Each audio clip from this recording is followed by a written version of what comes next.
If P and Q are the points, then we want to find the direction ratio and direction cosine of the line segment PQ.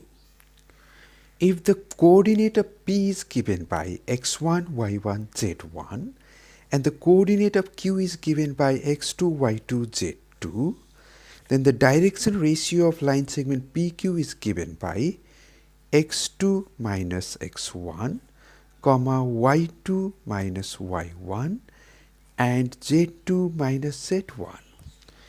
In this case, we got P equal to, or rather coordinate of P is 4, 5, 0 and coordinate of Q is 2, 6, 2. So what we need to do, just take the difference of coordinate of P from the coordinate of Q. Write the coordinate of Q first, 2, 6, 2 and then coordinate of P. Coordinate of P is 4, 5, 0 and then take the difference. That is 2 minus 4 is minus 2, 6 minus 5 is 1 and 2 minus 0 is 2. Okay, that's the direction ratio. How about direction cosine?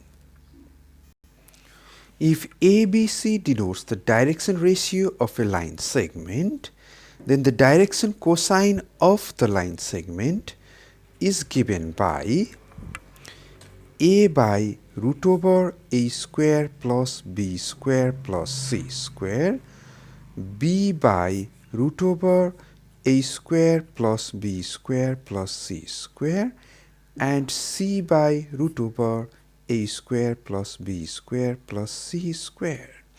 In this case, we got direction ratio to be minus 2, 1, 2. Let's write those numbers, minus 2, 1, 2. And then we divide it by square root of A square plus B square plus C square, minus 2 square plus 1 square plus 2 square.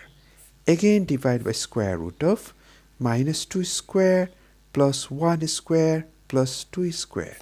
Again divide by square root of minus 2 square plus 1 square plus 2 square. That is, we get 2 square is 4, 4 plus 4 is 8, 8 plus 1 is 9 and square root of 9 is 3. Square root of 9 is 3. So, minus 2 by 3, 1 by 3 and plus 2 by 3 are the direction cosine of the line segment PQ.